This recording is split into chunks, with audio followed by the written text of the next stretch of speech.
Allez.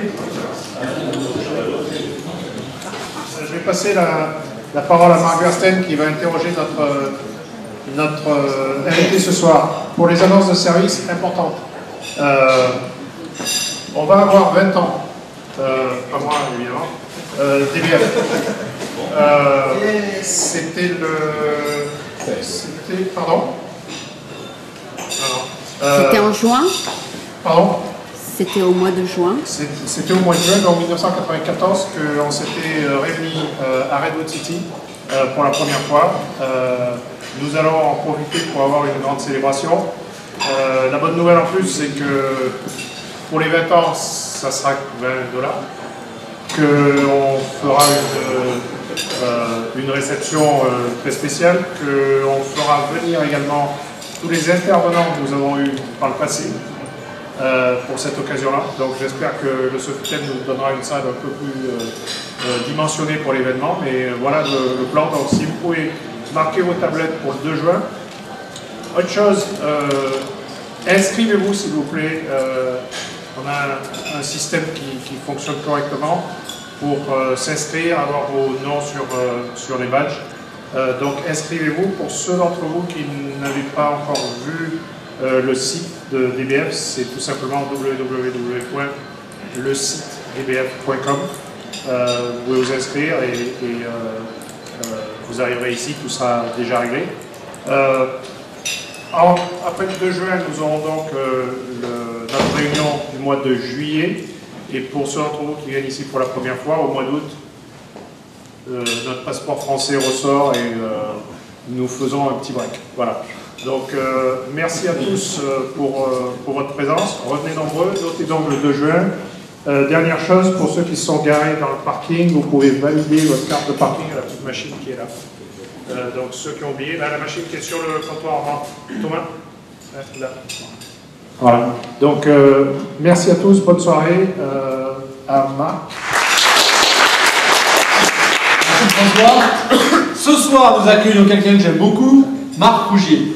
J'aime beaucoup parce qu'il a déjà un prénom quand même assez fantastique, je peux le reconnaître, c'est assez facile. Et vous allez découvrir, enfin ça sera à vous de vous débrouiller pour, parce que vous ne connaissez pas forcément, mais on a pas mal de points communs, et on a pas mal de points pas communs du tout. Premier point, il voit du blanc, il voit du rouge. C'est quand même une différence assez majeure. Donc Marc, merci d'être parmi nous ce soir. Je ne vais pas demander si tu es né, parce que ça je pense que la réponse est oui, mais où? On fait comment là? Il faut que je parte très fort. Non, t'as un micro, mais tu rigoles quoi. Bonsoir tout le monde. Et c'est un micro qui marche en plus. Cool. Moi, je suis ravi d'être là avec vous ce soir. Salut Nico.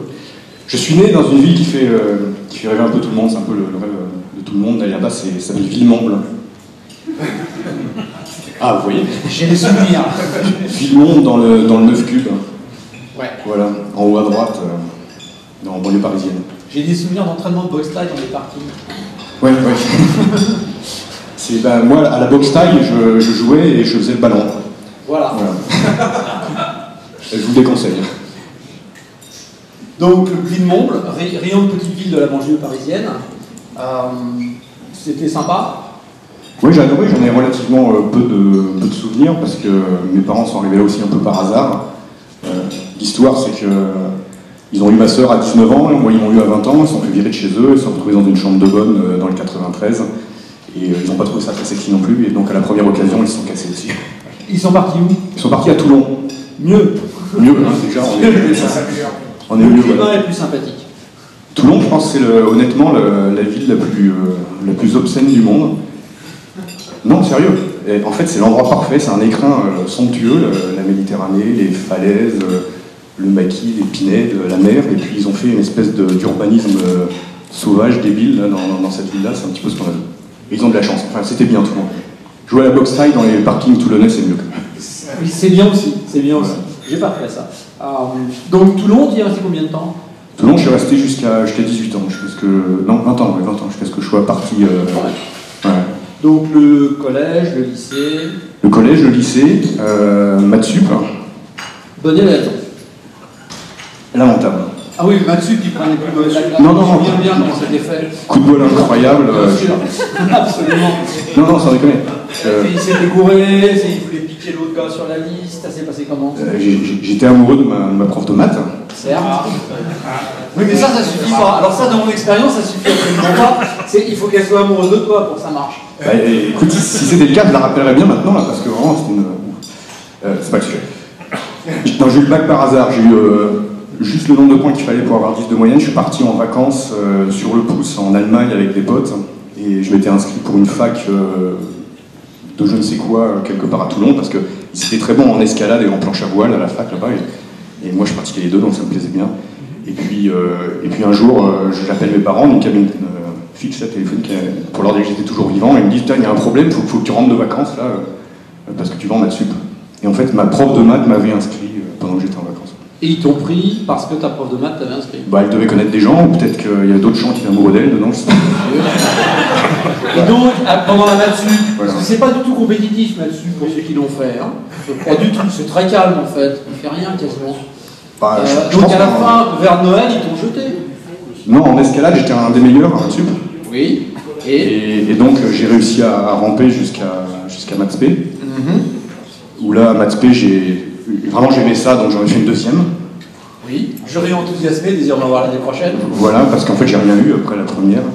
Et à partir de là, je suis devenu extrêmement ambitieux. J'ai eu un plan d'attaque très secret et focus. C'est que je voulais rentrer dans une école qui s'appelle Météo à Toulouse. Ça vous dit quelque chose? Absolument. Donc c'est une école qui a deux avantages énormes. Outre le fait que la météo, bien évidemment, c'est ma passion. La première, c'est que c'est à Toulouse, et à Toulouse, il y avait des falaises d'escalade pas trop loin. Donc c'était sympa. Et la deuxième, c'est que c'était une école de fonctionnaires où on était payé, donc ça correspondait bien à mon niveau d'ambition de pouvoir faire de l'escalade en étant payé. Non, sans déconner, à l'époque, il n'y avait pas beaucoup de grimpeurs professionnels, hein, j'aurais pu... Il y a un mur d'escalade à Polytechnique. Je signale. Ouais, t'as vu le climat? C'est vrai, c'est pas les autres. Et puis je supporte pas le chapeau à trois cordes. hein. Et donc j'ai préparé rien, parce que je pensais que j'aurais météo, et puis j'ai eu un coup de bol qui a changé ma vie en fait à Pâques de la deuxième année de SP. J'ai eu un accident de moto assez violent qui m'a pas mal cassé, et qui m'a apporté deux choses. D'abord, je me suis retrouvé au lit avec des tuyaux et du métal un peu partout, et je savais pas quoi faire, donc j'ai commencé à bosser. Et donc j'ai préparé les concours, et la deuxième chose, j'ai gagné le procès contre la personne qui va rentrer dedans, parce que c'est pas rentrer dans les gens quand même. Et grâce à l'argent, j'ai pu me payer mon premier billet d'avion et de découvrir le voyage, qui est devenu ensuite, après, le fil conducteur de ce qui s'est passé derrière. Et donc j'ai eu deux écoles. Voilà, j'ai eu météo. Bah alors, quand même, parfait. Et puis, comme on m'avait dit de m'entraîner en météo, j'avais passé une autre école qui s'appelait l'Institut National des Télécoms, à Ivry, qui s'appelle maintenant Subtélécom Paris Sud, un truc du genre. Et je savais pas du tout ce que c'était, j'étais certain de le rater, c'était pour m'échauffer. Ils m'ont pris avant-dernier de ceux qui sont rentrés dedans.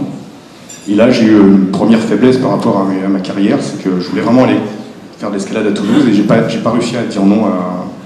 Parce que Ivry, bon, oui, ça fait un peu rire tout le monde quand même aussi. Par rapport à Villemont, c'est une promotion.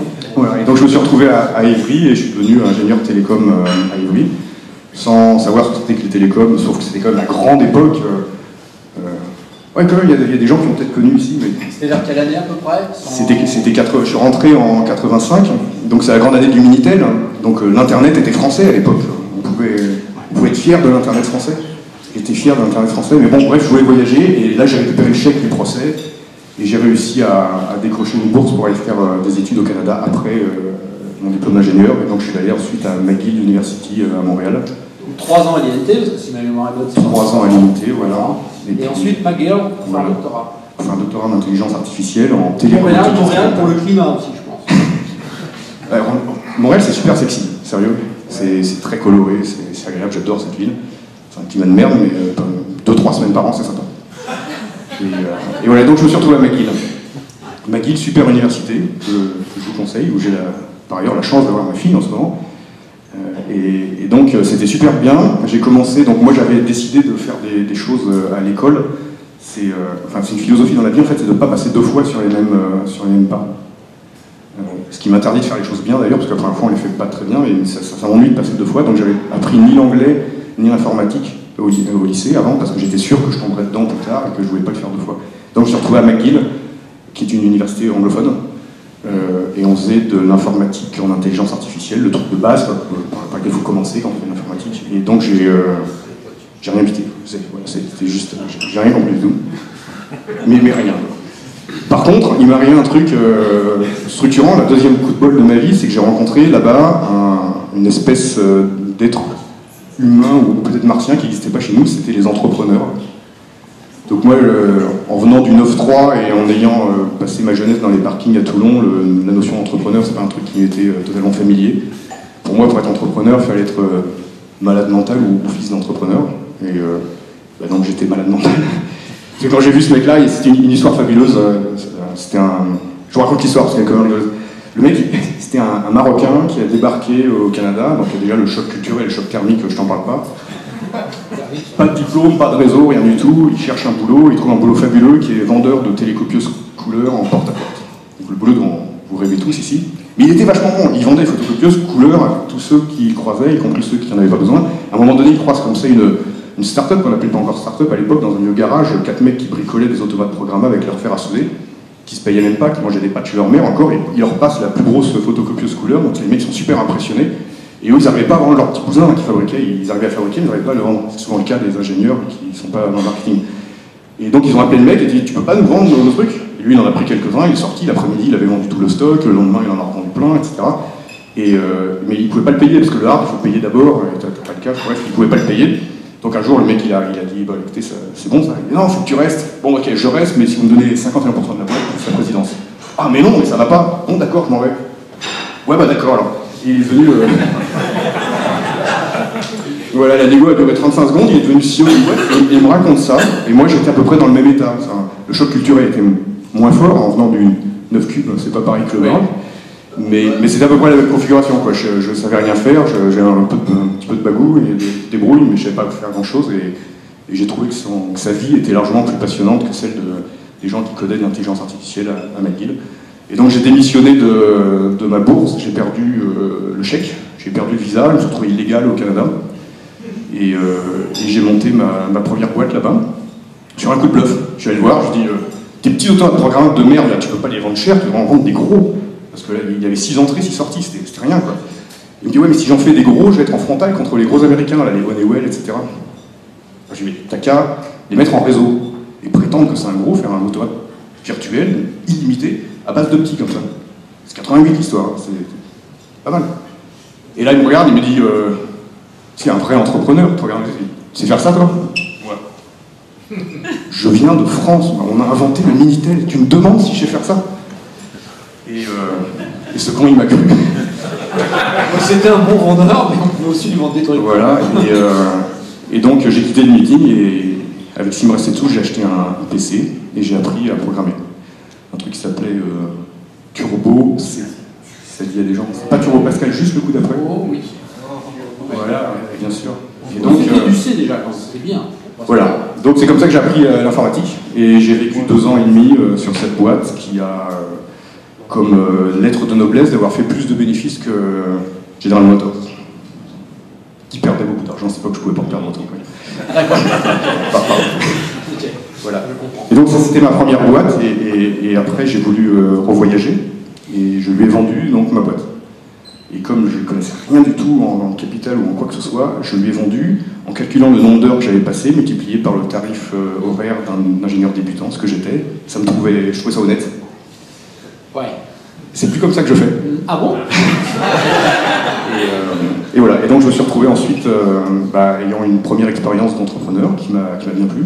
En passant, je vous passe les détails, mais j'étais viré du Canada parce que je n'avais pas le visa, je suis rentré par une autre frontière, je fais la queue avec les Haïtiens la nuit là, pour récupérer un visa dans des trucs qu'on fait, quoi.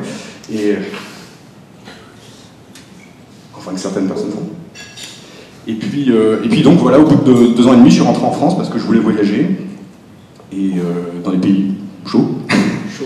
Voilà, quand même, 3 hivers là-bas, ça va. Et là, j'ai rejoint une boîte qui s'appelait Thomson, qui s'appelle Thales maintenant, dans un domaine qui s'appelle le contrôle de trafic aérien. Voilà. Quel pays chaud? Alors, j'ai vécu grâce à eux 5 ans en Australie, et j'étais responsable Asie-Pacifique. D'accord. Alors ça se dit pas comme ça quand on vient du 9 cubes, mais j'ai travaillé, je dis bien travaillé, hein, le mot est important, à à Tahiti, à Fidji, à Hawaï, à l'île Maurice. Bien sûr. Absolument. Voilà. Non, il faut que quelqu'un le fasse. Non, sérieux. J'avais des camarades de promo moi, qui faisaient des ramassages de zooplancton à Papeete, à Haïti, à la Havane. Il faut que quelqu'un fasse. On a besoin de connaître la concentration en zooplancton dans toutes les eaux. Justement, c'est une question qui m'avait été posée, là. On n'était pas sûr. C'est des bonnes vocations, ça. Voilà, donc moi j'ouvrais des voies aériennes en utilisant une technologie qui était nouvelle à l'époque, ça s'appelait le GPS. Donc on commençait à mettre des GPS dans des avions, ça coûtait des millions, c'était gros comme une armoire, puis vous m'auriez dit à l'époque, qui n'est pas si ancienne, qu'un jour il y en aurait une dans mon téléphone, j'aurais ri au nez en grand visionnaire que j'étais. Mais grâce au GPS, on a ouvert des routes aériennes différentes, puisque normalement le contrôle d'avion, ça se fait par des radars ou par la radio. Le GPS, c'est plus précis que la radio, ça va beaucoup plus loin que les radars. Donc ça permet d'optimiser les routes, donc de gagner de l'énergie, de passer dans des endroits rigolos, comme par exemple faire un Los Angeles-Sydney optimisé, ou voir les routes transpolaires. Et donc moi j'ai même travaillé sur les routes trans-sibériennes qui traversent la Mongolie, donc j'ai eu la chance de travailler avec tous ces pays-là, y compris la Mongolie. Quand je suis arrivé en Mongolie, Air Mongolie, qui sortait juste de l'ère soviétique, c'était 3 avions, dont 2 biplans en bois. Et nous on arrivait avec le GPS. Vous voyez doucement sur le rétrofit. Donc justement, c'est qui le client dans ce cas-là?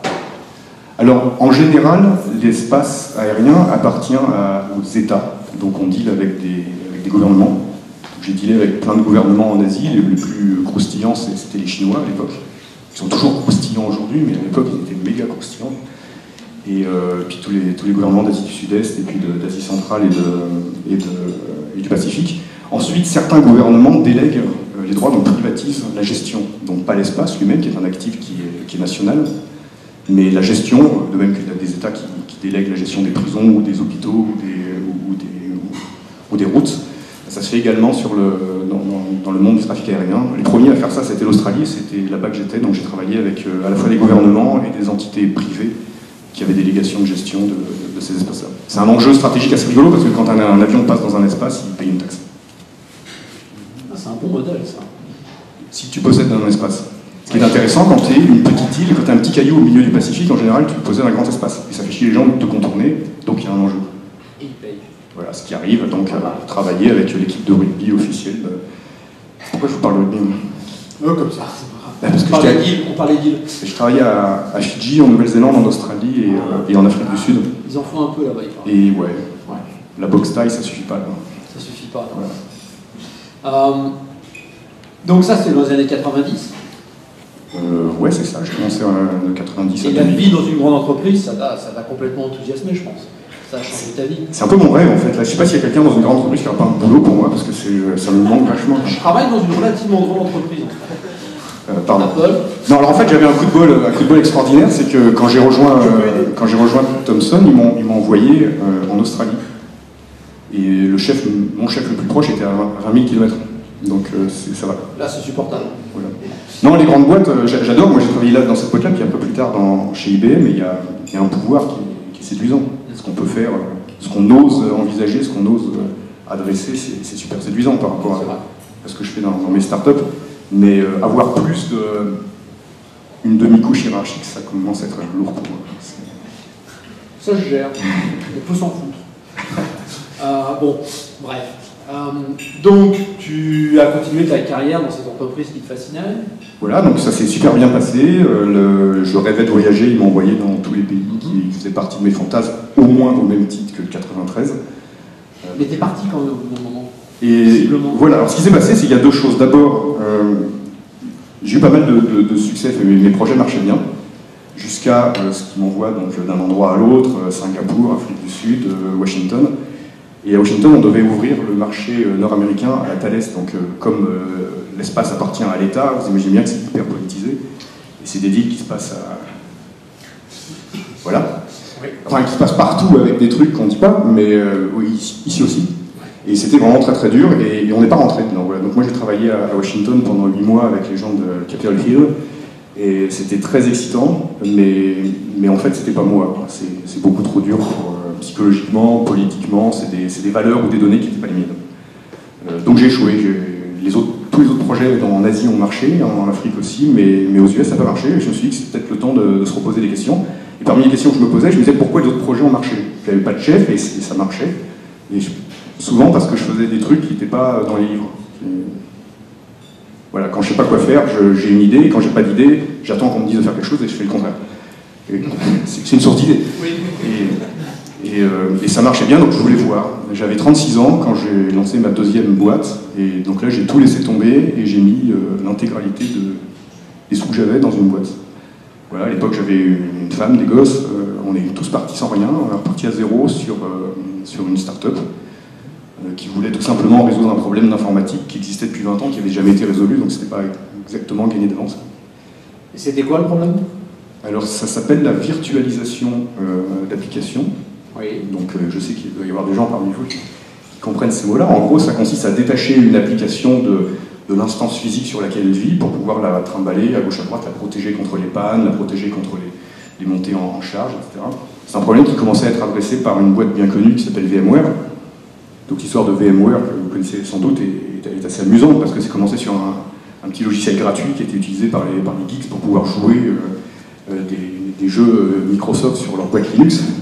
Et puis finalement, ça a fini, après pas mal de rebondissements, de se faire acheter par EMC, puis maintenant c'est valorisé plus que EMC, donc il y avait vraiment un vrai truc à faire là-dedans. Et donc nous, on a tenté de faire ça sur Linux. On a fait un concurrent de VMware qui n'a pas marché aussi bien que VMware, qui a été super rock'n'roll avec des hauts et des bas et des plantages divers et variés, mais c'est une histoire qui est bien finie. On a pivoté la boîte plusieurs fois, quoi, comme il faut. Et puis on a fini par faire un produit qui intéressait pas mal les distributeurs, donc HP, on avait des accords avec HP et Sun Microsystems. On était dans le code source de ce microsystème, on avait HP comme distributeur monde. Et puis un jour, on a négocié un contrat de distribution avec IBM, puis ils ont trouvé ça stratégique et ils ont racheté la boîte. D'accord. Donc c'était quoi votre différenciateur par rapport à VMware? Alors, nous, on connaît un petit peu VMware dans la maison, parce qu'un des gentils organisateurs de DBF est Reza Malekzadeh, qui était le... Oui, je ne sais pas si vous le connaissez, c'est celui qui a monté au début tout seul le marketing de VMware. Il était stagiaire, il ne savait pas qu'on ne pouvait pas, quand on est stagiaire, créer le marketing d'une grosse boîte. Donc comme il ne savait pas, il l'a fait. Et ça a assez bien marché.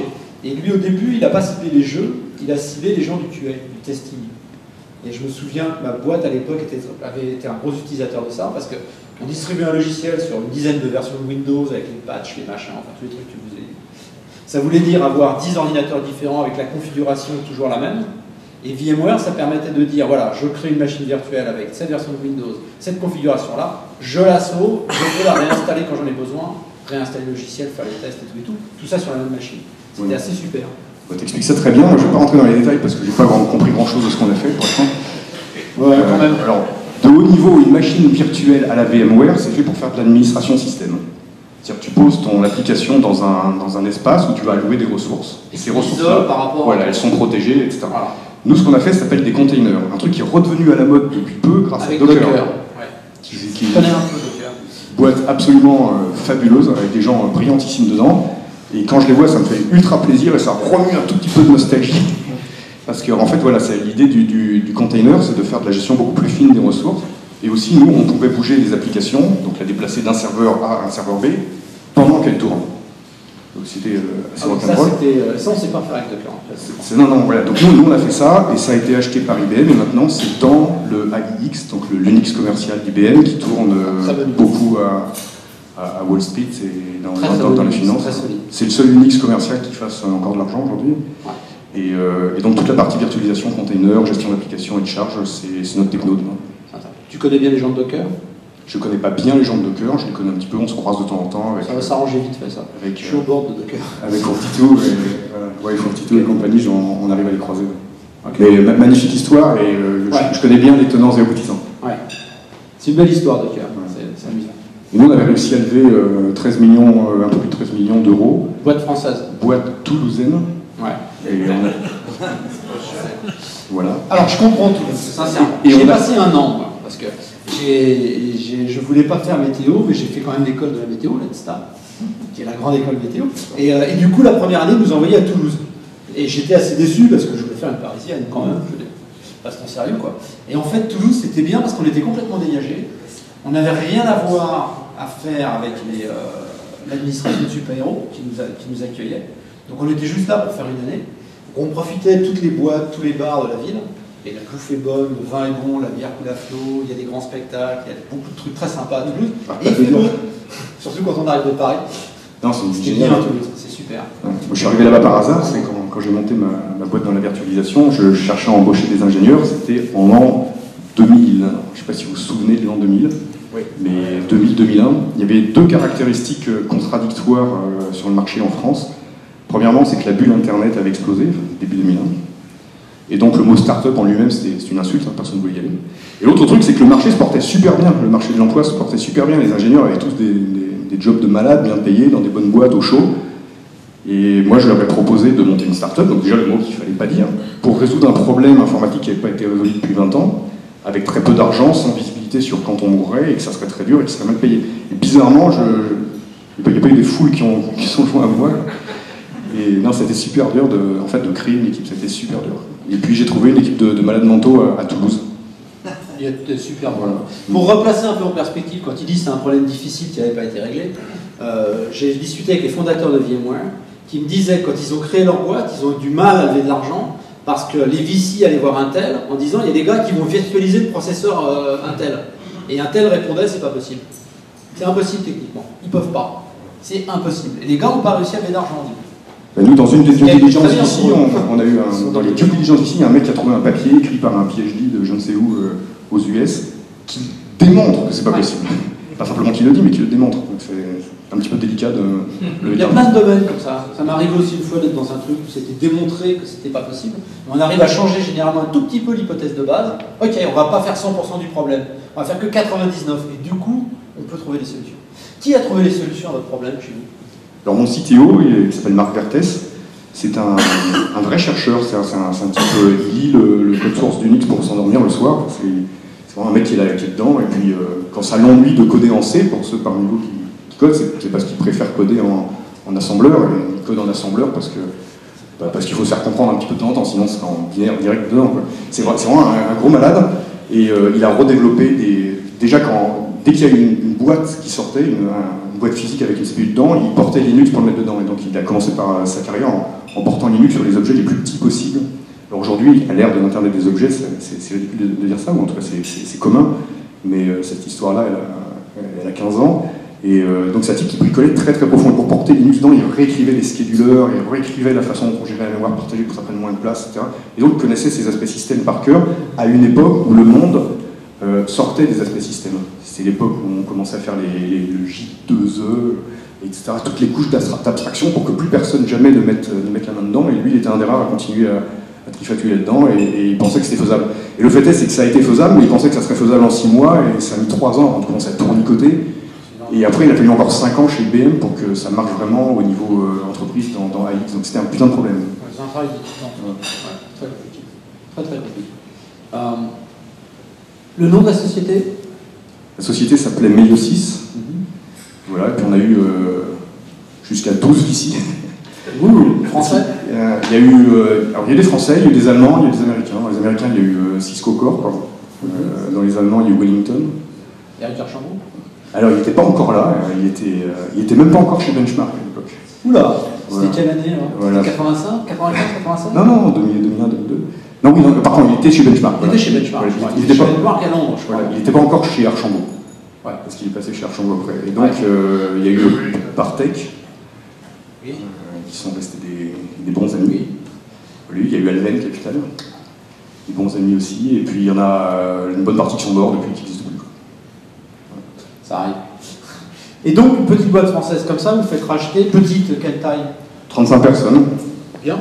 Ouais, bien. Donc, alors déjà, on l'a monté à Toulouse, mais on savait que pour réussir le BizDev, il faudrait que ça soit une boîte américaine. Donc, je l'avais amené en 2001 à Palo Alto. Donc, officiellement, c'est une boîte de Delaware, comme toutes les boîtes américaines. Je ne sais pas mettre le Delaware sur une carte, pas plus que vous savez mettre le monde sur une carte. Et on avait des bureaux à Palo Alto, on faisait le BizDev marketing ici et toute la R&D là-bas. On a fini par embaucher un petit peu des développeurs ici pour la partie UX, la partie, on va dire, un petit peu soft, mais pour laquelle il faut avoir une culture de customer facing que les hardcore français n'ont pas forcément. Et donc on avait une équipe qui était vraiment très bien gaulée pour ce genre de système. Là-bas, l'équipe que j'avais prise dans les couches basses faisait des systèmes aéronautiques, systèmes qui plantent jamais, quoi, tu vois. On perd pas un Boeing 777, non, ça. Oui, il paraît, oui. Bah non, ils ont tous des GPS à bord, c'est pas un problème. Il n'y a pas de souci. Non, c'est des calomnies, ça. D'accord. Donc, vous revendez à IBM, et là, le but final de ta vie est enfin atteint. Tu travailles pour une grosse boîte américaine. Voilà, donc mon rêve a été accompli. Et donc je je t'assure, Nico. Tu verras, profites-en parce qu'après c'est pire. À un moment donné, tu as envie de replonger et tu dis merde, j'étais bien au chaud. Donc je suis passé 2 ans à IBM. La première année, on a intégré la boîte. Donc ils avaient un roadmap produit énorme, avec des process énormes et des gens à voir partout. Donc comme IBM, c'est partout. À l'époque, c'était 380 000 personnes, il fallait les voir partout pour leur faire comprendre le produit, c'était fabuleux. On a intégré la boîte, IBM avait des engagements de planning, et moi j'avais des engagements de planning. Et leur planning, c'était 2 ans, et au bout d'1 an, on avait fini. Donc au bout d'1 an, j'ai plus rien à faire. Et donc là, j'ai fait un job vraiment super sympa, c'est qu'ils m'ont mis de l'autre côté de la table en M&A, donc on appelle Corp Dev. Donc j'étais en acquisition de boîtes. Donc ça, c'est super rigolo, parce que comme j'étais débutant dans ce métier, je faisais que les petites boîtes, c'est-à-dire les boîtes de moins de 1000 personnes. Et la micro, voilà. Ouais, donc j'ai fait ça 1 an, c'était vraiment super génial, c'était le job de mes rêves, parce que en fait, quand on est de l'autre côté, on voit beaucoup plus d'aventures que quand on conduit. Conduire une boîte, ça me plaît, je peux pas m'en passer, mais il faut avouer que ça devient vite monotage, quoi. Enfin, il y a plusieurs tâches dans la boîte, mais c'est monoculture. On ne voit pas beaucoup ce qui se passe à l'extérieur. Quand on est de l'autre côté de la table, c'est absolument fabuleux. Une de mes histoires plus rigolotes, je ne peux pas vous citer le nom, mais une boîte de 850 personnes qui était concurrente de ma petite boîte de nains d'avant.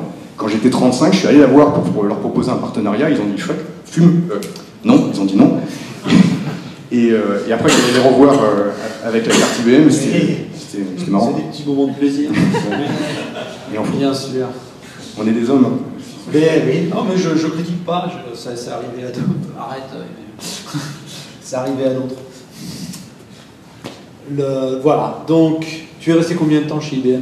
2 ans et 5 minutes. Le contrat, tu restais en 2 ans, c'est bizarre. Ouais, c'est ça. En fait, blague à part, je ne peux pas travailler chez IBM parce que c'est trop gros et ça ne correspond pas à mon rythme biologique et à mes tripes. Mais c'est une boîte fabuleuse. Ils nous ont super bien traités. Ils ont vraiment utilisé le produit, ils ont mis personne à la porte, ils ont continué à investir dans l'équipe de R&D pendant, ça fait 7 ans maintenant, ils continuent à investir. Ils m'ont donné un job fabuleux, et, vraiment, et puis c'est une boîte qui a une profondeur d'IP inimaginable. Avec le Watson Research Center, la 3000 PhD, des prix Nobel qui se trimballent, qui prennent le café ensemble. C'est juste hallucinant. C'était une aventure remarquable. Avoir ce pouvoir-là et cette profondeur, c'est remarquable. Ça ne correspondait pas à mes tripes, mais j'ai 0 plainte à leur égard. Mais quand j'ai compris que c'était pas mon truc, je leur ai dit, je vais partir. Et ils m'ont dit, bah écoute, c'est ce qui arrive. Et c'est comme ça, et c'est pas grave, reste le temps que tu peux. Nous, on profite de ton sang frais, parce qu'ils ont aussi besoin de sang frais pour remuer un petit peu les modèles managériaux à l'interne. Ça, c'est une très belle chose que les boîtes américaines comprennent, que les boîtes françaises ne comprennent pas. Acquérir une petite boîte, c'est aussi acquérir du sang frais, et c'est s'oxygéner un petit peu, c'est remuer le fond du panier, ça fait du bien. Et c'est vraiment ce qu'on faisait. Et puis voilà, après on s'est serré la main, on s'est quitté bon pote, et puis voilà. Tu étais où aux États-Unis pour IBM?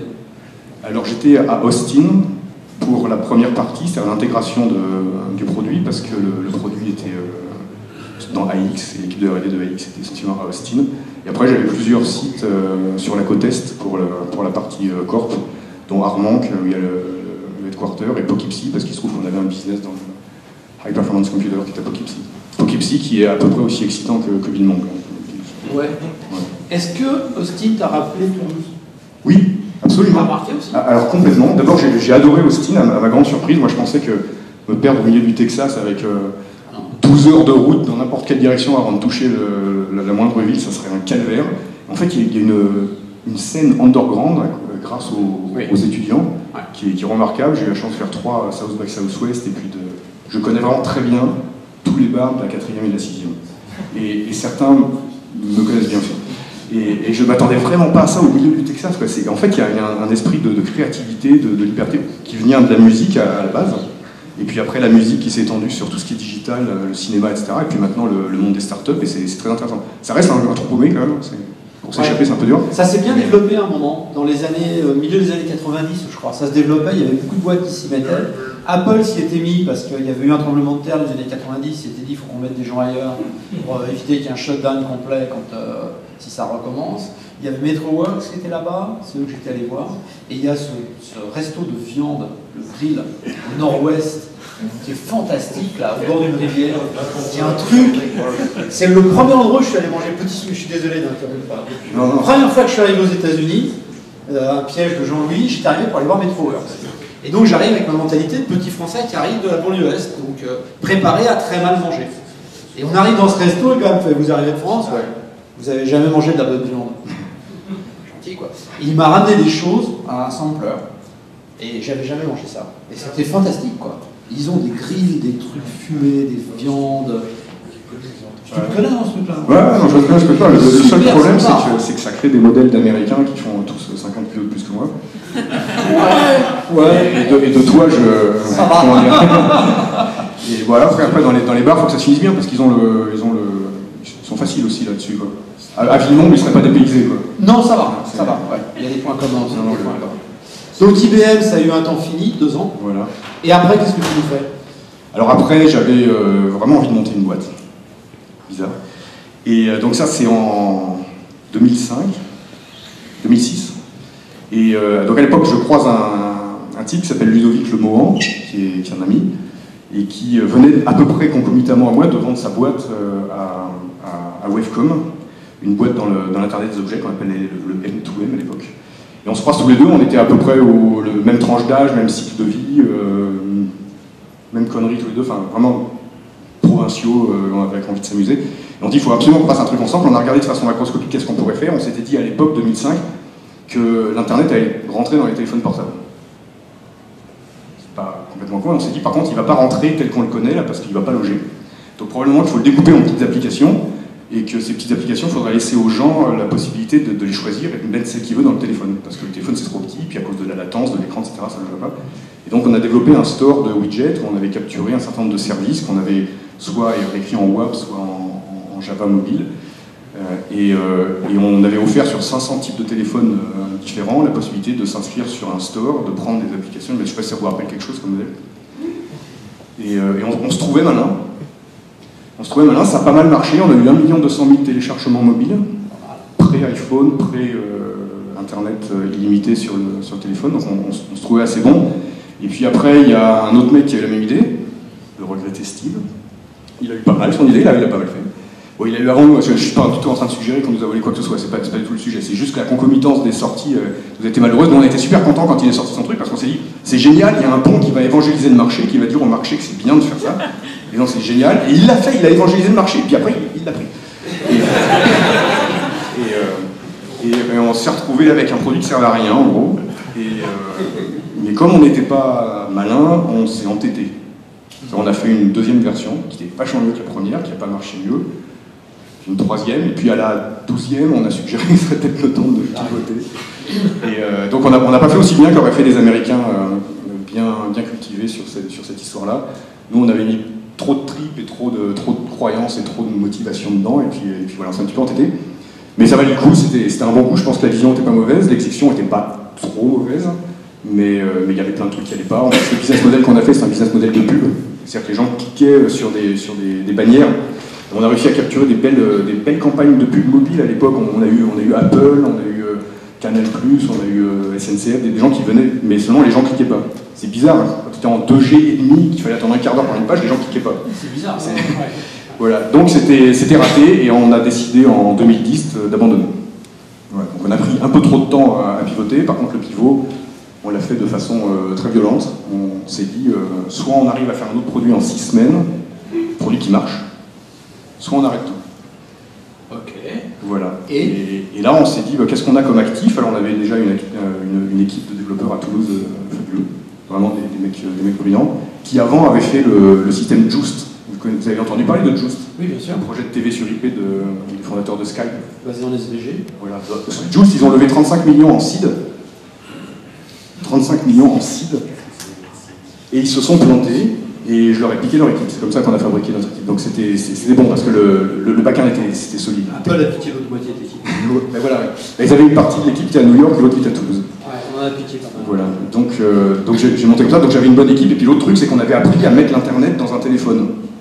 Et ça s'appelle, ou ça a commencé à s'appeler en 2010, de la curation. Prendre des morceaux d'internet, prendre juste le meilleur, le mettre en forme et puis le présenter. Ça s'appelait de la curation, et quand on a regardé dehors, on a sorti le nez du guidon, on peut regarder, on a dit tiens, la curation c'est un mot qui commence à prendre, et nous ça fait 2 ans qu'on fait ça comme des cons pour faire croire à Steve Jobs qu'on est aussi bon que lui. Au lieu de le faire contre Steve Jobs, on va essayer de le faire sur un autre marché, c'est de trouver une raison de faire de la curation qui puisse être une raison business, pas simplement une raison consumer.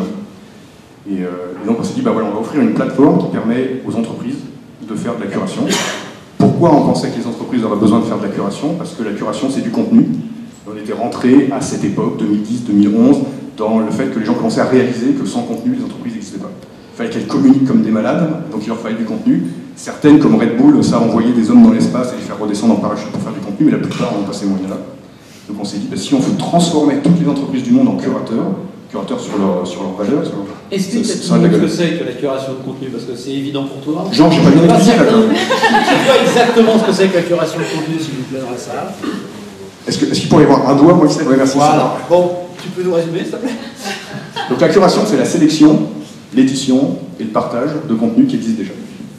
C'est vieux comme l'information, ça n'a rien de nouveau. Le truc nouveau, c'est qu'on est arrivé dans les années 2010 à un point d'inflexion du web où tout le monde est devenu écrivain, donc on est rentré dans un gros bordel, un gros brouhaha, où ça devient très très difficile de se faire entendre. Donc créer du contenu nouveau, ça coûte cher, et c'est difficile de l'imposer. Donc maintenant, il y a un nouveau rôle qui prend de l'importance dans le web. C'est pas simplement les gens qui créent du contenu, mais c'est les gens qui organisent le contenu des autres.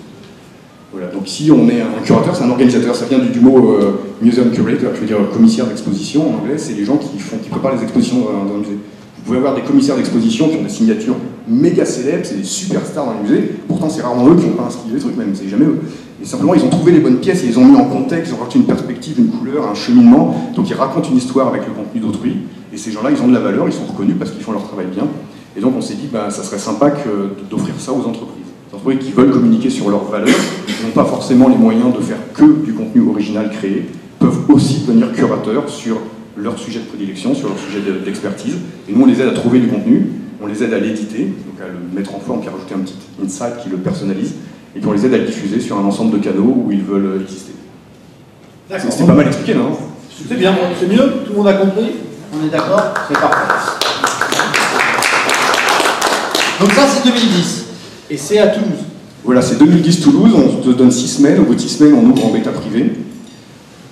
Et puis on croise les doigts, on serre les dents et on serre tout ce qu'on peut serrer, puis on attend de voir ce qui se passe. Et à ce moment-là, au même titre que j'ai pas eu un bol extraordinaire quand Steve Jobs a lancé l'iPhone, là j'ai eu un coup de bol extraordinaire, c'est que le mot curation est devenu à la mode.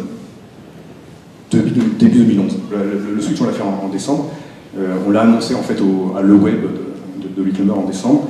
On n'avait pas encore produit. Et quand on a commencé à ouvrir début 2011, la curation c'était un sujet chaud, donc les gens nous trouvaient.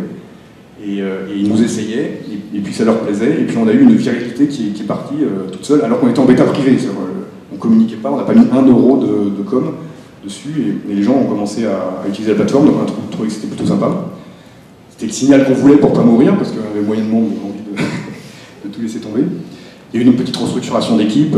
Mon partenaire Ludo, dont je vous parlais, est parti, et puis il a monté une autre boîte dont vous avez peut-être entendu parler, qui s'appelle Sigfox, l'opérateur de l'Internet des objets, cartonne ici en ce moment.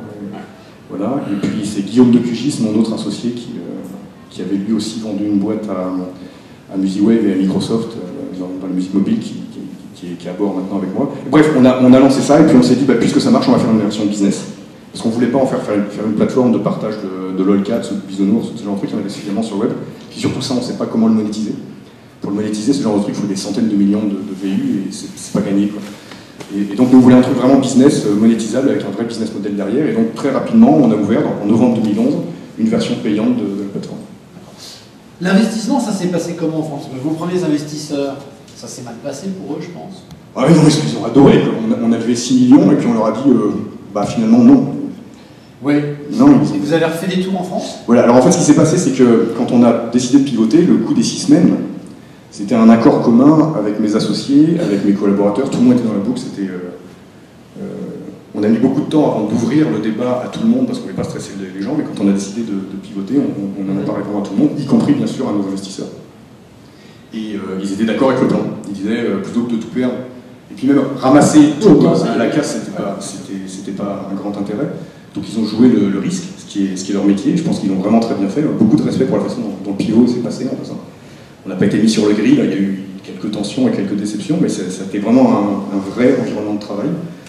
Et puis on s'est donné cet objectif et ça a marché, donc il nous restait encore du cash de la boîte précédente. Donc on a vraiment tourné la boîte, on a changé la raison sociale, on a changé l'équipe, mais on a gardé le résidu de capital qu'on a alloué dessus.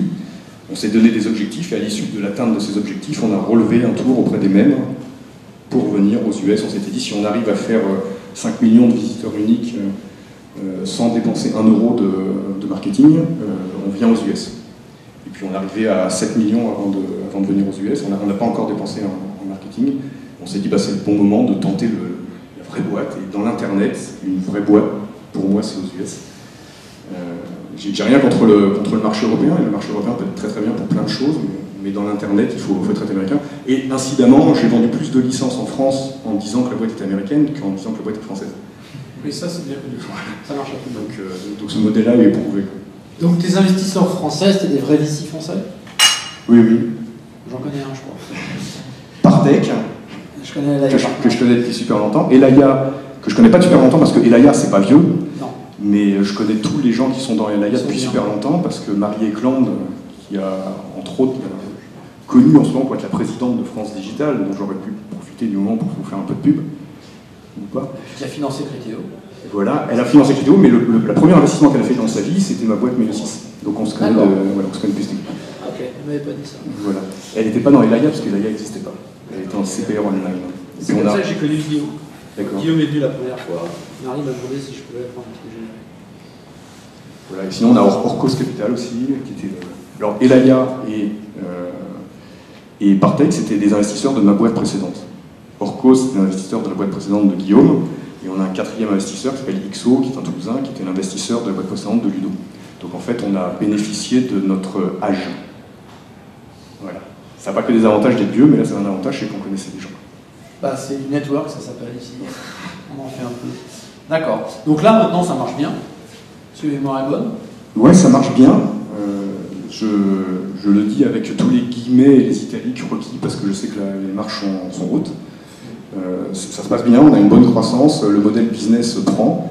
On avait prévu que le modèle business marcherait pour les petites boîtes. En fait, on pensait que l'idée de faire de la communication, donc de bâtir sa réputation par de la curation, c'était pour les petites boîtes qui ne peuvent pas se payer des agences ou du contenu original.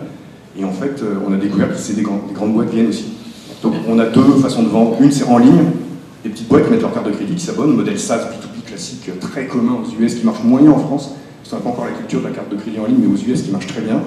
Et là, c'est des SMB, voire même des individuels. Mais on a un canal entrant de grandes boîtes. Donc on travaille avec des grands groupes en France, la Poste, des gens comme ça. Et donc toi, maintenant, tu vas faire quoi? Parce que si ça commence à marcher, c'est plus marrant. Alors, par chance, il y a toujours un pain tous les jours qui fait que ça ne marche pas comme on veut. Non, on n'a pas atteint le niveau où je considère que je suis content. Ceci dit, d'un point de vue personnel, c'est le début qui me plaît, c'est sûr. Content, ça voudrait dire quoi? Content, c'est j'aimerais qu'on ait aux US la notoriété qu'on a en France. On fait plus de revenus aux US qu'en France, mais par contre on est un tout petit joueur, parce que le monde est grand.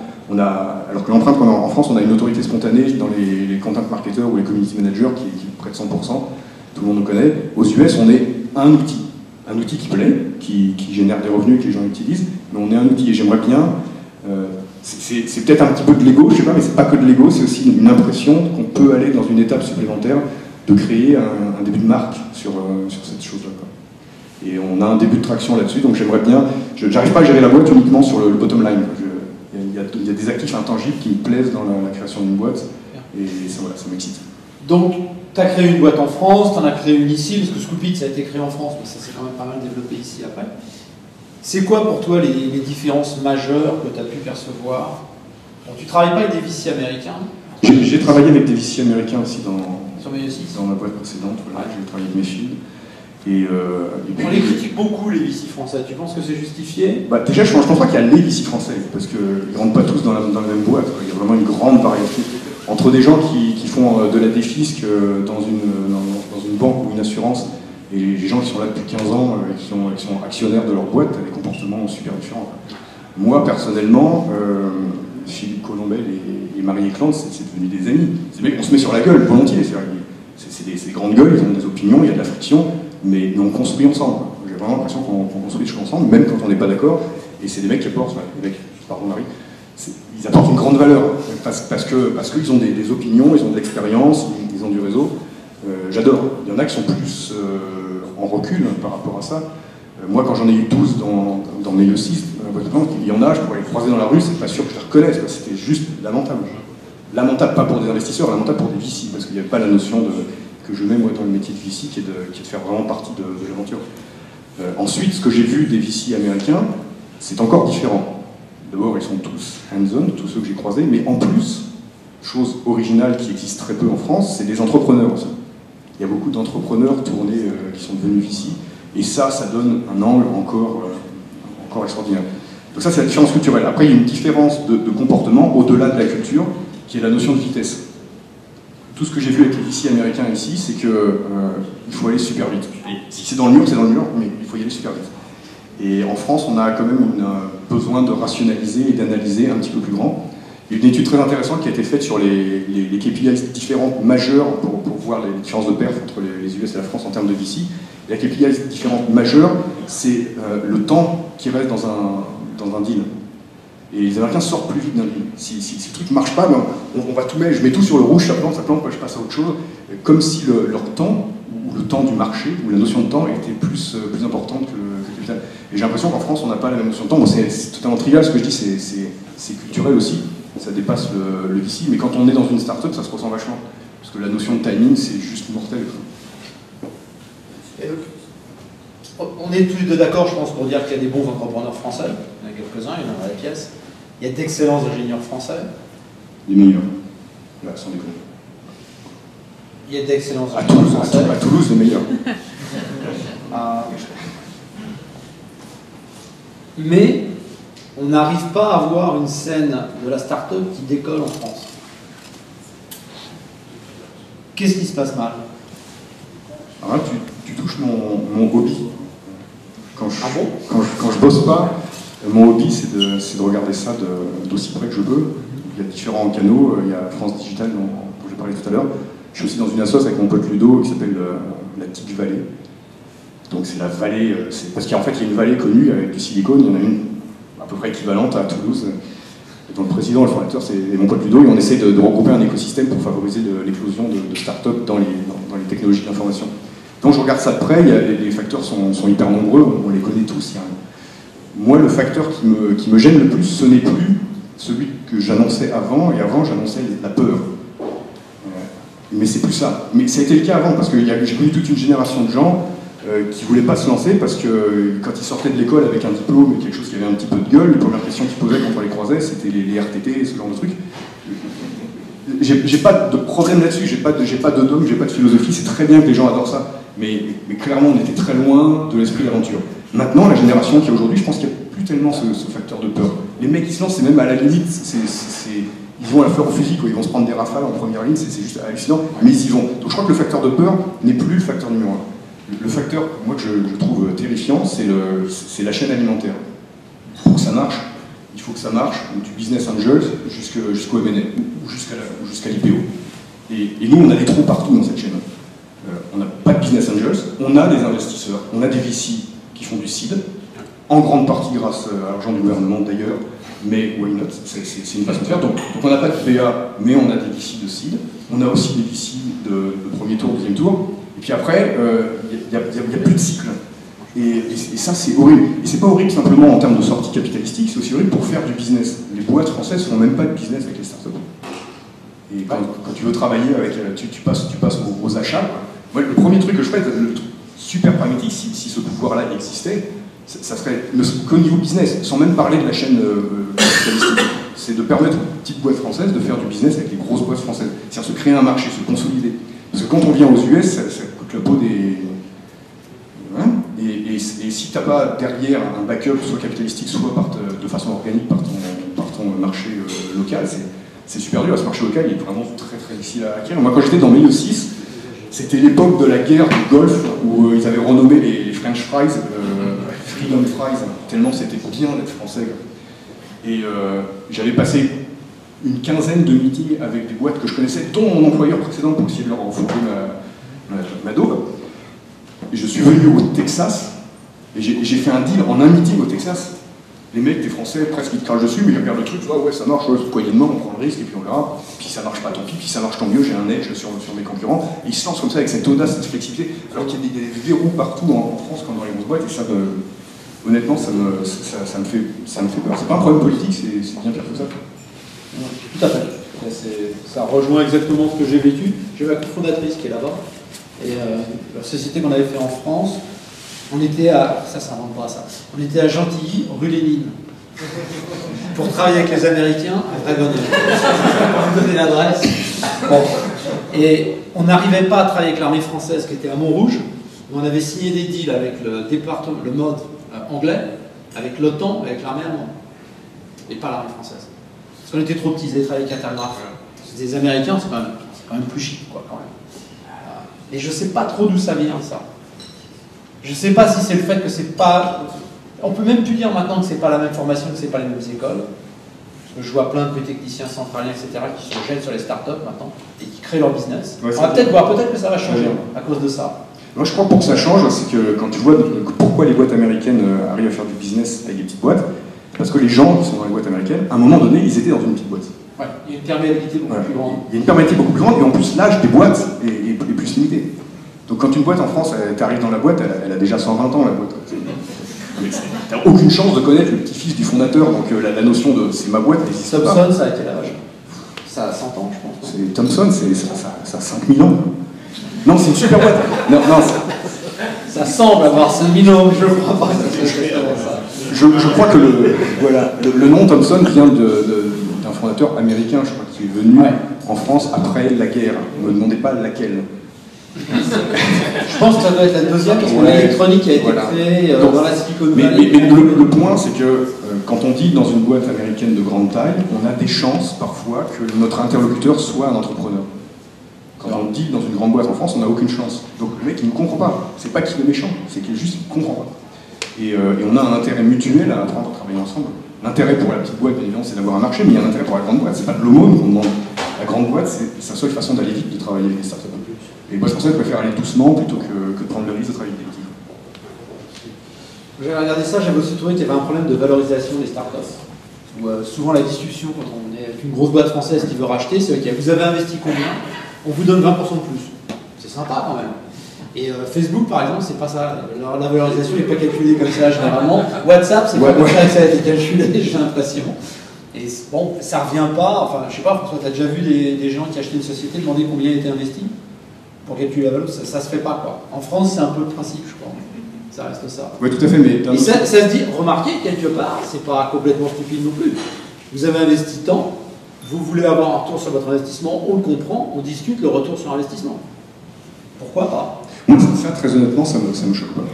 Ça me choque pas parce que ça fait 20 ans que je travaille... T'as vendu ta première boîte comme ça, déjà? Absolument, mais parce qu'il y a une réalité culturelle derrière, et que j'assume totalement, c'est qu'on ne sait pas ce que c'est que la valeur d'une startup, honnêtement.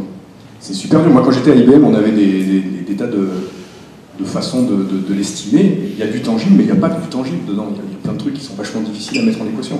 Donc dire, tu as travaillé 3 ans, tu vas faire un bonus de 20%, bien évidemment, tu perds tout le rêve spéculatif de faire un truc qui marche. Tu viens de dire le mot, je crois. Mais tout à fait, mais ça c'est mortel. C'est vrai. Mais le comptable en face qui n'a jamais eu ce rêve-là et qui doit expliquer pourquoi il sort ce chèque, c'est... Non, mais sérieux. Voilà. Donc, tu peux aussi essayer de calculer ce que ça va te faire gagner. Oui, mais il y a plein d'intangibles, c'est ça le truc. Par exemple, quand tu achètes une petite boîte, c'est du sans frais qui va bousculer tes troupes. Ça, tu peux considérer ça comme soit un risque, soit une opportunité immense. Donc sa valeur est soit négative, soit positive. Comment tu mets en équation ça? Et pourtant, peut-être que la plus grande valeur de l'acquisition d'une petite boîte, c'est ça. C'est d'avoir des barbares qui rentrent dans l'organisation et qui bougent tout. Et quel argent tu mets dessus? C'est dur à dire. Il y a des grosses boîtes de la Belge, j'en connais, au moins une, qui achètent des petites boîtes en essayant de changer la façon dont ils travaillent pour les incorporer dans le moule de travail déjà en place. J'en connais. Non, je parlais pas d'Oracle. Apple. Ouais. Il n'y a pas de son, enfin, le 109 n'est pas là pour changer la façon dont on Ouais. Bon, Apple, ça Il marche. paraît que ça marche. marchera jamais. Il paraît que ça marche, c'est ça aussi. Mais aussi, il y a Fred Wilson aujourd'hui qui a dit qu'Apple allait dans le mur, visiblement. Il l'avait dit il y a 5 ans, il maintient. Il avait vendu toutes ses actions il y a 5 ans parce que ça allait dans le mur. Oh, ça n'a rien fait depuis 5 ans. Non, il a vendu à 97 $. Je disais que l'iPad tout seul, si c'était une boîte, ça serait la 100e boîte au monde. Oui, L'iPad tout oui, seul. largement, je crois, ouais, largement. Donc non, ça marche. C'est un modèle qui ne marchera pas. Ouais. L'App Store, si ça peut te rassurer, c'était pas une stratégie, c'était un palliatif. C'était pas prévu à l'origine. Ouais, bah moi, c'était ma vie. Oui, bah, moi, ça a été minuit quand je suis arrivé parce qu'il a fallu faire marcher après. Ok. Et donc, le futur à 10 ans, dans 10 ans, tu fais quoi? Moi, il y a deux choses qui me plaisent beaucoup que j'espère pouvoir faire à un moment donné. Le premier, c'est tout ce qui touche à l'éducation. J'adore papoter, j'adore transférer ce que je peux faire. Donc je le fais, ça, je donne des cours dans des universités quand on m'invite, où je coach des gamins qui veulent se lancer, j'aime ça. Ne serait-ce qu'en racontant mes échecs qui sont assez longs et ça leur permet d'avoir à inventer leurs propres échecs, c'est déjà ça de gagner. Et la deuxième chose qui me fascine, c'est l'Asie, où j'ai déjà passé quelques années, mais je pense qu'on est au début de comprendre de ce qui va se passer. Et là, ma fille qui est à Magui fait son semestre à Shanghai, je suis allé la voir. Donc moi, dans mon rêve, c'est de pouvoir mixer à la fois mon envie de passer quelque chose, que j'appelle la formation, l'éducation, un peu ça qu'on veut, et d'aller en Asie. Voilà. Alors, trouver une start-up qui fait ça, c'est pas gagné. Mais ceci dit, si c'est impossible, ça donne envie de le faire. Ça veut dire que ça n'a pas déjà été fait. Quel pays d'Asie? La Chine, forcément? Pas forcément la Chine, mais l'Asie-Pacifique. Oui. L'Asie centrale, j'ai super envie d'y voyager, mais d'un point de vue business, je le sens moins. Pour moi, l'Asie centrale, c'est la dernière frontière. Tous les stands, c'est la dernière frontière. Et y compris l'Inde, d'ailleurs, qui a beau être démocratique, et dans l'IT depuis longtemps, etc., ça reste quand même encore autre chose. Non, c'est la façade pacifique, avec le Japon, les Corées, l'Indonésie, tout ça. J'aime beaucoup. Je travaille un petit peu à Jakarta, c'est une expérience fabuleuse.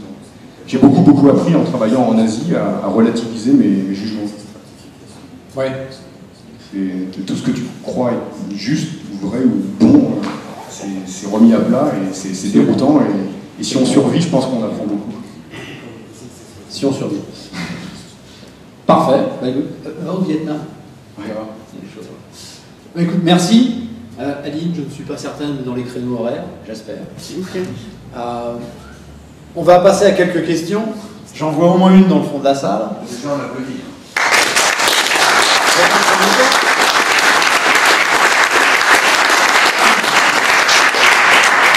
On réapplaudira à la fin parce qu'on aime ça. Alain? Oui, comment est-ce que tu vois l'avenir de la curation et de l'éducation? Le lien, est-ce qu'il y a un lien là-dedans? Tu as fait exprès de poser la question?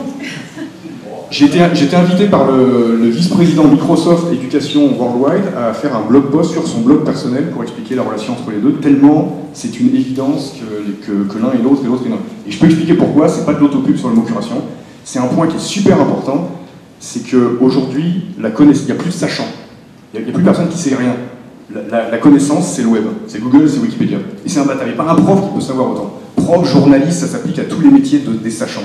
Donc maintenant, la personne qui tient les rênes de l'information, c'est pas celui qui sait, puisque ça c'est Google et c'est Wikipédia et c'est fait, mais c'est celui qui l'organise, celui qui apprend à la passer, à lui donner du sens, à la contextualiser, et ça c'est un travail de prof. Et incidemment, si c'est un proxy valable, notre premier vertical d'utilisateurs d'entreprise, c'est l'éducation. Alors c'est pas ceux qui nous ramènent beaucoup d'argent, parce que c'est essentiellement des utilisateurs gratuits, mais c'est pas grave, ils font un super boulot de tri. Et cette remarque s'applique aussi aux journalistes, s'applique aussi aux chercheurs. D'une façon générale, savoir qualifier, trouver, mettre en valeur, en scène, en contexte de l'information, c'est devenu maintenant un métier presque plus important que de la créer. Et puis, mon fils il est à l'école ici, le premier jour il rentre, on lui file un iPad et puis il y a le Wi-Fi partout. Moi, si j'étais prof, j'hésiterais avant de balancer des vérités, parce que le mec il vérifie ça en temps réel partout. Par contre, leur apprendre à critiquer et à structurer ça, c'est vachement important, et c'est le rôle de... Ça s'appelle la curation, ça. Merci pour la question. Oui, merci, bonne question. Tu as parlé plusieurs parfois de pivoter, etc. C'est très difficile quand entrepreneur de savoir quand est-ce qu'il faut pivoter, est-ce qu'il faut pivoter, est-ce qu'il n'est pas trop tard pour pivoter.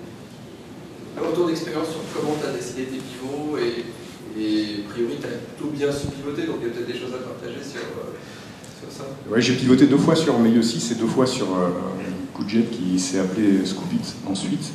Et il m'est arrivé de recommander à des plus jeunes entrepreneurs qui m'avaient invité à leur tour de table de le faire aussi. Et je prétends pas du tout que j'ai trouvé la bonne recette, en particulier sur Goodjet. Je pense qu'on a mis beaucoup trop de temps. Ce que je sais, moi, de façon certaine, c'est que c'est super dur d'arriver à la décision. Moi, personnellement, c'est une décision que je n'ai pas su prendre au bon moment, en tout cas pour mes boîtes, parce que je l'ai dit vraiment avec mes tripes.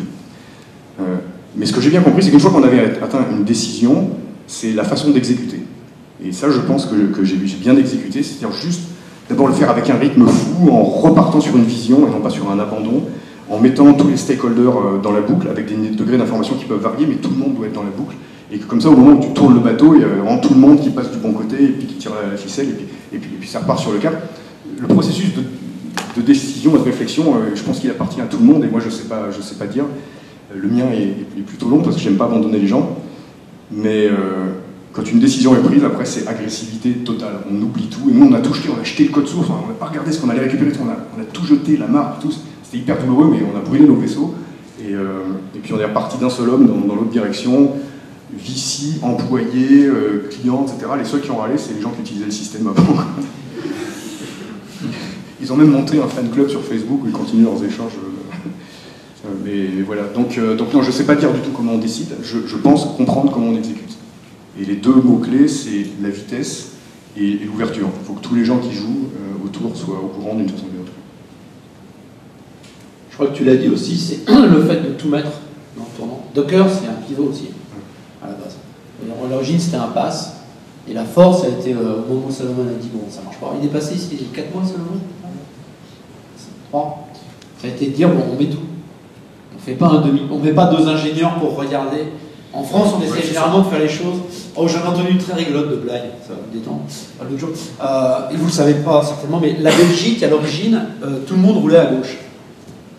Et c'était pas pratique parce qu'aux frontières avec l'Allemagne, la France, ça faisait des changements, c'était pas bon. Donc, je connais au moins une Belge dans la salle, donc elle ne sera pas fâchée. Et ils se sont dit, bon, c'est pas bon, il faut qu'on passe à la conduite à droite. Les Français ont des technocrates super pointus, on va leur demander comment on fait. Et ils ont dit, bon, comme en toute chose, il faut y aller graduellement. La première semaine, que les camions. Le pivot, c'est un peu ça. Si on fait ça, ça a le même résultat. C'est pas une bonne idée. Il faut y aller direct. Et c'est ce que tu disais, en fait. C'est ce que tu as transcrit, c'est ce que vous avez fait. C'est d'un seul coup. John ? Oui, je posais la question de la curation. Comment ça se fait qu'Yahoo a totalement merdé son... Parce que c'est eux qui l'ont inventé au démarrage. Et aujourd'hui, ils vivent grâce à Alibaba. Tu fais référence au portail ? Oui, tout à fait. Moi, je pense que ça a avorté parce que...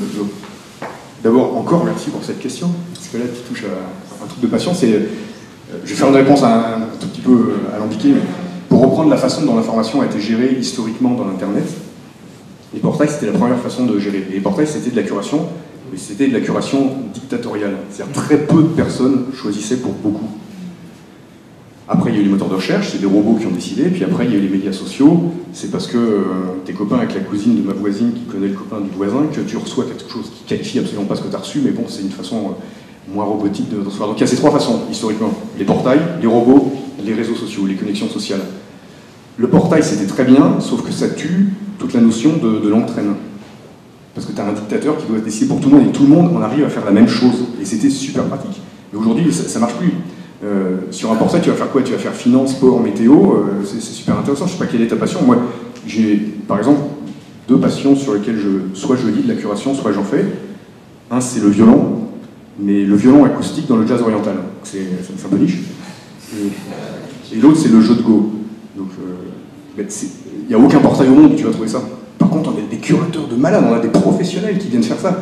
Et donc, la réponse, nous, qu'on apporte à Yahoo, c'est qu'on ne fait pas de la curation, on fait de la curation sociale. C'est-à-dire qu'on donne les clés aux experts pour faire de la curation. C'est pas nous qui la faisons. Nous, on fabrique la plateforme et on dit aux gens, venez, faites de la curation. Ils peuvent venir gratuitement, si ils ont des besoins business, ils payent. pour avoir des petits trucs en plus. Mais l'idée, c'est vraiment de donner les clés pour le faire et non pas de le faire à la place des gens. Ils avaient essayé pendant un moment de faire une discussion, par exemple, Yahoo Finance. C'était un robot, je crois. Des messages, etc. Ouais.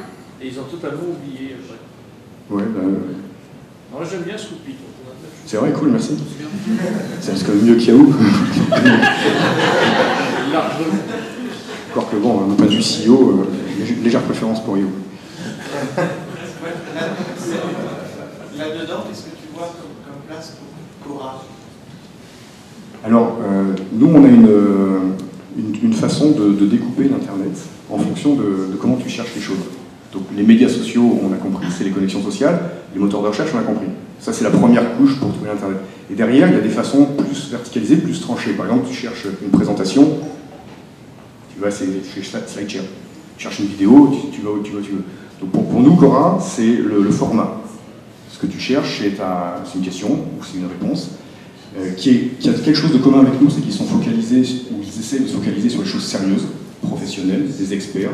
Donc il y a une notion de thought leadership derrière, qui est totalement cohérente avec celle de la curation. Et par contre, tu as un format. Quand tu fais de la curation, tu peux t'engager dans une réponse, mais pas forcément. Tu peux par exemple mettre la vidéo de quelqu'un d'autre, ou le slideshare de quelqu'un d'autre, ou un forum que tu as trouvé ailleurs. Et donc nous, on est focalisé sur des thèmes. Donc la curation, c'est vraiment par thème. On ne peut pas être curateur d'un truc large, il faut être un truc précis. Le violon acoustique dans le jazz oriental, c'est un peu large, il faudrait que je pense à affiner un peu. Et donc ça, c'est commun avec Quora. Les questions sont précises, elles sont professionnelles, mais Quora, tu as un format. Alors que si tu viens poser une question, si tu fais une recherche, je ne sais pas, la question que tu veux poser sur Quora, c'est quelles sont les bonnes entreprises de services pour accompagner en B2B le développement durable.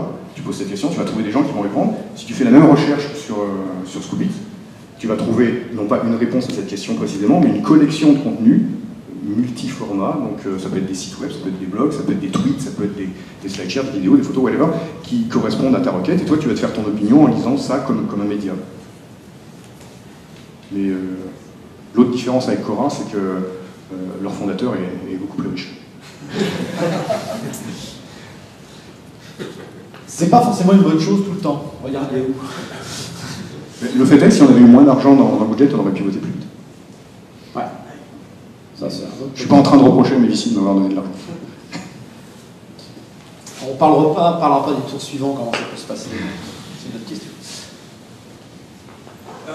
J'étais ce matin chez Pinterest et ils nous expliquaient que 98% du contenu est en fait du contenu curé, qui est déjà existant, et seulement 2% est créé par les utilisateurs. Mais tu parles du problème du sachant, enfin en disant que bon, c'est Wikipédia ou c'est Google, mais est-ce que s'il n'y a plus de valeur, bon, en gros, est-ce que si on rémunère plus sachant, est-ce que ça ne va pas disparaître? Est-ce qu'on ne va pas finir par tourner en monde rond où plus personne ne crée de contenu, on se repasse le contenu les uns les autres? Mathématiquement, oui. Il y a un vrai sujet sur où va le site de l'information. Quand il n'y aura plus de sans frais, quand il n'y aura plus de créateurs, ça ne servira à rien de le remixer dans tous les sens. Et aujourd'hui, on est dans une logique qui est loin d'être celle-là. Tu peux citer des blogueurs célèbres, tu peux citer des écrivains célèbres, tu ne peux pas encore facilement citer des curateurs célèbres. Donc on est dans une logique où on a vraiment un besoin, mais monstrueux, on a besoin de dizaines de millions de curateurs pour organiser ce web. Si on ne le fait pas, c'est Google qui s'en charge. Et avec tout le respect que j'ai pour Google, Google me montre 0,1% d'Internet. La longue traîne, personne ne va dans la page 3. Le meilleur endroit pour se cacher, c'est la deuxième page de Google. Ou la première de Bing. Et donc la longue traîne est morte. La promesse de l'Internet ouvert, c'était la longue traîne. C'est que tout le monde pourrait s'exprimer sur ces sujets de niche. Et le fait est, c'est que ça n'existe pas. On trouve tous les mêmes contenus, que ce soit via les médias sociaux, une bonne vidéo d'un chanteur pop coréen, paf, 1 milliard de vues. Sur Google, on ne lit jamais la page 2. Donc ça, c'est juste un fait. Donc on a vraiment mortellement besoin que des êtres humains utilisent leur perspective perso, leur expertise, leur biais aussi, leur subjectivité, pour aller chercher son panier et le remettre en avant quand il y a des choses bien.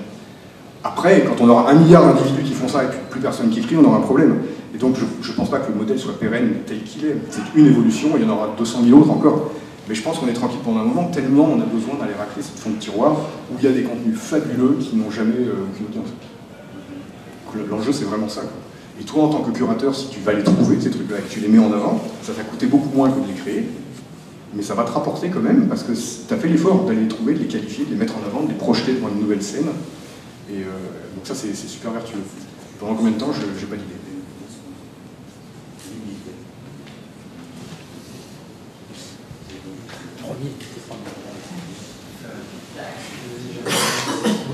Deux petites questions. La première, c'est quel est le problème, comment tu adresses le problème que les gens ont à prendre du contenu et essayer d'être sur Google en question. Et deux, est-ce que ton site fait de la curation à l'international? Alors, la deuxième, c'est plus simple. L'international, c'est quoi? Oui, absolument. L'interface n'existe qu'en anglais, mais les moteurs qui sont sous-jacents sont dans toutes les langues que supporte le web. Y compris en termes d'écriture, donc on a des curations dans les pays arabophones, on a des curations en Chine. Incidemment, en Chine, on a des curations professionnelles de gens qui sont contents parce que Facebook n'existe pas, donc c'est rigolo. Et donc ça, c'est la question facile. La première, c'est une question de SEO. Voilà. Donc, les pages... Alors d'abord, quand tu fais de la curation, tu trouves du contenu, ensuite tu l'édites, tu rajoutes ta patte, et après tu le distribues. Donc la question du SEO se pose sur vers où tu le distribues. Certains curateurs ne vont distribuer par exemple que sur Facebook ou sur Twitter ou sur LinkedIn. Et là, il n'y a pas de sujet de SEO. Google ne va pas voir ces gens-là. D'accord ? Donc la question se pose uniquement quand tu envoies le contenu sur une page web. Donc dans Scoopy, nous, cette page web, on la donne. Donc tu peux envoyer le contenu sur ton blog si tu veux, mais on t'offre aussi une page web totalement customisable dans laquelle tu peux garder tous les contenus que tu as curés. Cette page, elle a techniquement de très bonnes performances SEO. Parce qu'elle répond aux critères officiels, donc c'est totalement white hat, totalement pas triché, de Google. Critères qui vont peut-être changer plus tard, et les performances SEO varient dans le temps en fonction des updates. Mais ces critères sont d'abord, il faut une homogénéité sémantique. Un curateur cure, comme je disais, sur une niche, et à partir du moment où tu cures sur une niche, tout le contenu que tu mets est homogène. C'est vachement dur à faire sur un site. Parce que sur un site, souvent, tu vas parler de ta vie, ça, là, tu cures sur le développement durable ou l'architecture verte, il n'y aura que ça. Donc homogénéité sémantique, répétition de clés, ça c'est vachement bon. Deuxièmement, il faut des liens. C'est que des liens. Ah, ça tombe bien. Troisièmement, il faut du contenu original. Donc ça, c'est la question la plus cruciale. Donc, la curation, c'est du contenu original parce que deux choses. D'abord, on ne fait qu'un court extrait qu'on augmente d'un insight. Et deuxièmement, le contenu original d'une page est jugé par les robots sur l'intégralité de la page. Et donc, quand tu prends trois contenus différents et que tu les mets ensemble, en soi, ça fait un tout original. Donc, il n'y a pas ce problème-là. Quatrièmement, il y a une surcote qui est donnée au contenu partagé. C'est le fameux signal social, sujet à controverse de Google. Il se trouve que les gens qui font de la curation font en général pour partager. Et nous, on a 60% des contenus qui sont curés, qui sont immédiatement partagés. Donc tu récupères une page homogène, super dynamique, avec que des liens, du contenu original et beaucoup partagé. Ça, c'est canonique pour Google. Peut-être des gens qui savent le faire mieux, peut-être des gens qui savent le faire moins bien, peut-être que ça va changer dans les algorithmes futurs. Mais aujourd'hui, grâce à ça, on a un peu plus de 40% de notre trafic qui vient de Google, et on n'a pas mis un centime en SEO. Merci. Quelle est la promesse en termes de vérification d'infos et comment ça se passe? Alors la promesse de la plateforme en vérification d'infos est nulle. Et comment ça se passe? C'est le rôle du curateur. La valeur ajoutée du curateur, c'est de décider de sa ligne éditoriale. Il n'a pas fait l'effort de création, mais il doit faire un effort par-dessus. Il doit rajouter de la valeur. Sinon, il n'est pas légitime. Il ne gagne pas ses galons juste en cliquant sur un script. Donc, quelle est la valeur qu'il veut rajouter? Il peut rajouter une valeur de critique, de contexte, de mise en perspective, de vérification, ou ce qu'il veut. Certains curateurs ne rajoutent pas de valeur parce qu'ils trouvent que c'est pratique de cliquer et d'avoir un flux de données. Why not? Les bons, ceux qui s'engagent sur le long terme et qui finissent par briller, en général, ils vont un petit peu plus loin et s'ils veulent vérifier les sources, ils vérifient les sources. Nous, on ne fait pas ça. Donc, a priori, vous faites confiance aux diffuseurs? Nous, on fait confiance à personne. On est une plateforme. C'est le curateur qui décide du degré de confiance qu'il veut louer. Tout à fait. Merci. Ouais. Vous n'avez jamais eu des problèmes justement sur des thèmes qui seraient extrêmement polémiques, je sais pas, les nazis ou ce genre de choses? Si, absolument. Donc là, à cet égard, on est considéré d'un point de vue juridique comme une plateforme d'hébergement. Donc on est soumise aux mêmes obligations. La première, c'est... En France alors ou ici? Ici, la boîte américaine, mais les règles existent de côté. C'est pas les mêmes règles, mais elles existent de côté. Donc il y a deux types de règles. Il y a les règles par rapport au contenu inapproprié. Donc incitation à la haine, racisme, pornographie, etc. Ça en vire dès qu'on le détecte. Voilà. Et l'autre chose, c'est les copyrights. Et Et donc là, la loi qui est utilisée, c'est la loi de la courte citation, du thumbnail pour la photo, et du fair use, de tous ces usages-là. Donc quelqu'un techniquement sur la plateforme pourrait copier un texte entier, ça serait un copyright infringement, et on aurait un problème. Deuxièmement, il peut copier un texte ou créer un texte qui est inapproprié, parce que pornographique ou quoi, et on a aussi un problème. Notre obligation en tant que plateforme, c'est de les virer. C'est le takedown, et donc ça on le fait, et on a un moyen pour tout le monde de flaguer si c'est pas correct, et quand on reçoit une demande, si c'est un contenu qu'on juge pas correct, on le vire sans demander, et si c'est un copyright infringement, on appelle le curateur, on lui dit là, tu as utilisé quelque chose que quelqu'un veut pas, donc tu l'enlèves. Et ça se passe très bien. En fait, on a, comme toute plateforme d'hébergement, on a des plaintes. Le truc qui est très intéressant, c'est qu'on a des gens qui se plaignent, qui disent « tu as utilisé mon contenu, il faut que tu l'enlèves ». On le fait. Et pour un qui fait ça, on en a entre 50 et 60 qui nous disent hey, « j'ai vu que tu avais le contenu du copain, est-ce que tu peux mettre le mien ?» Donc en fait, le bon curateur crée un goodwill énorme. Il fait un bon média, tout le monde doit être dedans. Alors au début, les gens râlent un peu. Un curateur pas célèbre qui va utiliser le contenu d'un mec célèbre, le mec célèbre va se plaindre. Mais si jamais c'est Robert Scoble qui vient et qui cure ton article, tu te mets à genoux par terre. Donc voilà, c'est une question de... Quand on fait du bon... Les curateurs qui font du bon boulot, ils deviennent des points névralgiques sur leur thème, leur valeur. Et là, ils ont du goodwill. Les gens veulent suggérer du goodwill. Maintenant, nous, on est, en tant que plateforme d'hébergement, dans l'obligation du takedown de ce qu'on fait. La dernière question. C'est une question que le site il est down. C'est juste une information. Sérieux ? Essayez d'aller sur le... T'es sûr que c'est pas ta connexion? Non, je voulais regarder le business model en fait. Il est où le site? Qui c'est qui m'a pris le site?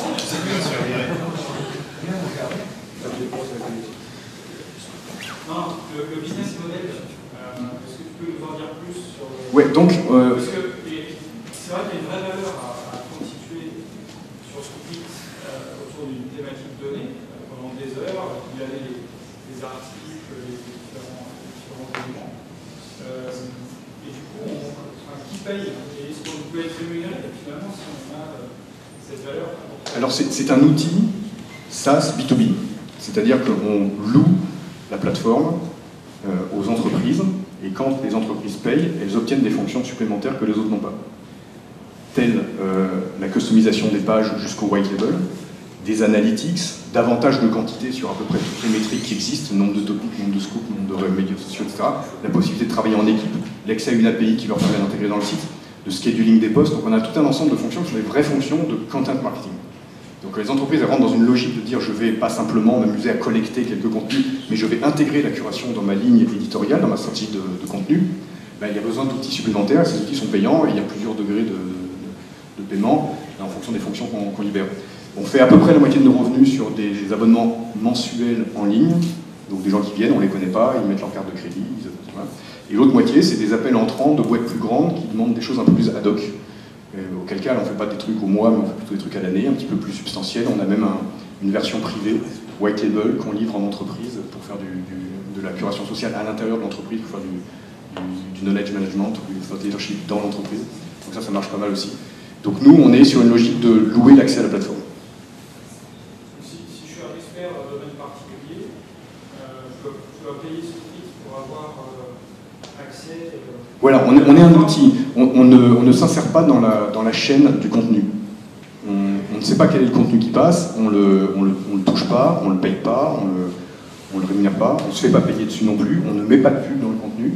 Et c'est vraiment un outil comme tu peux avoir un outil un Hootsuite ou n'importe quoi qui t'aide en fait dans la démarche, dans l'organisation, dans la professionnalisation de l'acte de curation. On t'aide à trouver, on t'aide à mettre en forme, on t'aide à utiliser, donc tu gagnes du temps. Il se trouve qu'en plus, on te donne un avantage de communauté parce qu'on a 1 million de personnes qui curent, tu peux te communiquer avec les experts, tu peux gagner en SEO, etc. Donc il y a pas mal d'avantages à la marge, mais on ne se positionne pas sur le contenu, on se positionne sur la plateforme.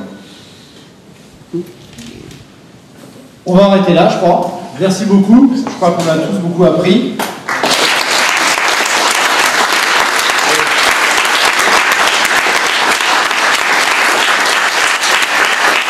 François, je ne l'ai pas oublié. Enfin, François l'a pas oublié. Ah non. On va te remettre une œuvre d'art dont tu rêvais. Sérieux? Oh, j'en rêvais. Et je sais. Regarde. On l'a fait. Voilà. Tu en rêvais, on l'a fait pour toi. Non mais sérieusement, quoi, sérieusement. C'est fantastique. J'avais 2 fantasmes dans ma vie, moi, c'est de naître à Villemomble et d'avoir la tombstone de BFM.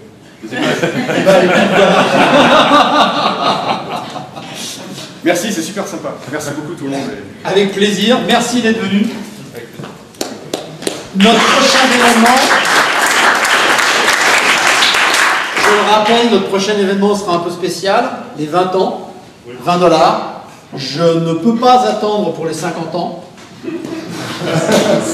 pour des raisons évidentes. Donc on va faire les 20 ans d'abord. Donc merci d'être venu ce soir, vous pouvez rester encore un peu bien sûr, et dans un mois. Merci.